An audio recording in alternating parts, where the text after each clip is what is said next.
PM Modi की मां को गाली देने का मामला। नमस्कार, आप देख रहे हैं इंडिया टीवी 7 जनता की ताकत। नजर डालते हैं कुछ खास खबर पर। सपा नेता बोले भाजपा ने खुद खराब की भाषा की मर्यादा, भाजपा सरकार में चल रहा आंतरिक विवाद। सपा के राष्ट्रीय प्रवक्ता और पूर्व विधायक अनूप संडा ने प्रधानमंत्री मोदी की माता को दी गई गाली के मामले पर प्रतिक्रिया दी है। उन्होंने कहा कि किसी की मां को सार्वजनिक रूप से गाली देना निंदनीय है। दोषी व्यक्ति के खिलाफ कार्रवाई भी हुई है। संडा ने भाजपा पर पलटवार करते हुए कहा कि इस देश में मां को गाली देने की प्रवृत्ति को भाजपा ने बढ़ावा दिया है। उन्होंने एक टीवी डिबेट का जिक्र किया, जहां भाजपा प्रवक्ता ने कांग्रेस प्रवक्ता की मां पर अभद्र टिप्पणी की थी। उन्होंने सवाल किया कि क्या तब भाजपा ने अपने प्रवक्ता के खिलाफ कोई कार्रवाई की थी। एबीवीपी छात्र नेताओं की पुलिस पिटाई के मामले पर भी संडा ने टिप्पणी की। उन्होंने कहा कि भाजपा सरकार में आंतरिक विवाद चल रहा है। उप मुख्यमंत्री केशव मौर्य को अधिकारियों के खिलाफ कार्रवाई का अधिकार था। संडा ने कहा कि समाजवादी पार्टी की छात्र सभा ने एबीवीपी छात्रों के समर्थन में प्रदर्शन किया है। उन्होंने स्पष्ट किया कि छात्रों की जायज मांगों पर सरकार द्वारा दुर्व्यवहार के खिलाफ समाजवादी पार्टी हमेशा साथ खड़ी रहेगी। वही संविदा कर्मियों की बिजली विभाग में हुई छटनी पर उन्होंने कहा, सरकार इस देश के लोगों से रोजगार लेना चाहती है और सरकार की खुद की रणनीति है। आप सब जानते हैं, पिछले दिनों उत्तर प्रदेश सरकार के ऊर्जा मंत्री बिजली विभाग के निजीकरण का प्रस्ताव डाला था और सरकार निजीकरण की भूमिका में अपने पूंजीपति मित्रों को फायदा पहुंचाने की नीयत से इस तरह की छटनियां करा करके पूंजीपति मित्रों के लिए बढ़िया पैकेज तैयार करने का प्रयास कर रही है। ये पूरी भारतीय जनता पार्टी आपस में मिली हुई है और सरकार के इशारे पर संविदा कर्मियों की छटनी की जा रही है।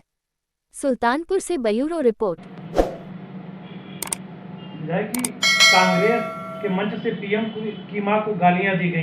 भाजपा का आरोप है पीएम स्वयं अब रो रहे हैं, क्या कहेंगे इस पर? देखिए, किसी की भी मां को किसी भी सार्वजनिक मंच से गाली दी जाए वो निंदनीय है और हम उसकी निंदा करते हैं और कार्रवाई की मांग करते हैं और कार्रवाई मेरी जानकारी में उस दोषी व्यक्ति के खिलाफ हुई भी। इसके साथ साथ एक सवाल ये भी उठता है कि इस देश में लोगों की मां को गाली देने की प्रवृत्ति किन पार्टी ने पैदा की। अभी आप लोगों को याद होगा, कुछ दिनों पहले एक बड़े इलेक्ट्रॉनिक मीडिया चैनल के ऊपर भारतीय जनता पार्टी के प्रवक्ता ने एक कांग्रेस पार्टी के प्रवक्ता की मां के ऊपर बहुत अभद्र टिप्पणी की थी। क्या वो भारतीय जनता पार्टी जिसके प्रधानमंत्री आज दुखी होकर के रो रहे हैं, उन्होंने उस प्रवक्ता के खिलाफ कोई कार्रवाई की थी? अगर भाजपा ने तब अपने प्रवक्ता के खिलाफ कार्रवाई नहीं की थी तो भारतीय जनता पार्टी को घड़ियाली आंसू बहाने की जरूरत नहीं है।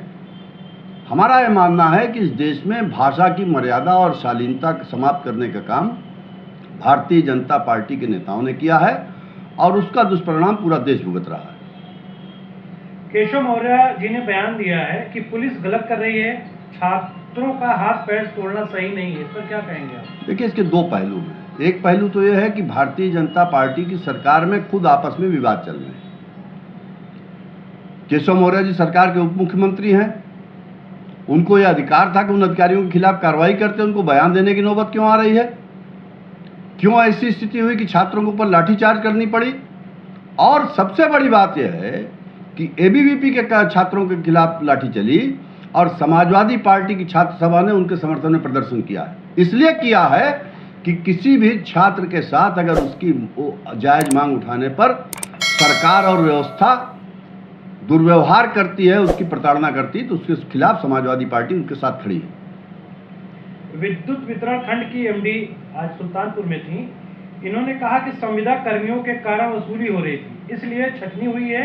इसे कैसे देखते हैं आप? सरकार इस देश के लोगों से रोजगार लेना चाहती है और ये सरकार की खुद की रणनीति है। आप सब जानते हैं कि पिछले दिनों उसी उत्तर प्रदेश सरकार के ऊर्जा मंत्री ने बिजली विभाग के निजीकरण का प्रस्ताव डाला था और सरकार निजीकरण की भूमिका में अपने पूंजीपति मित्रों को फायदा पहुंचाने की नीयत से इस तरीके की छटनियां करा करके अपने पूंजीपति मित्रों के लिए एक बढ़िया पैकेज तैयार करने का प्रयास कर रही है।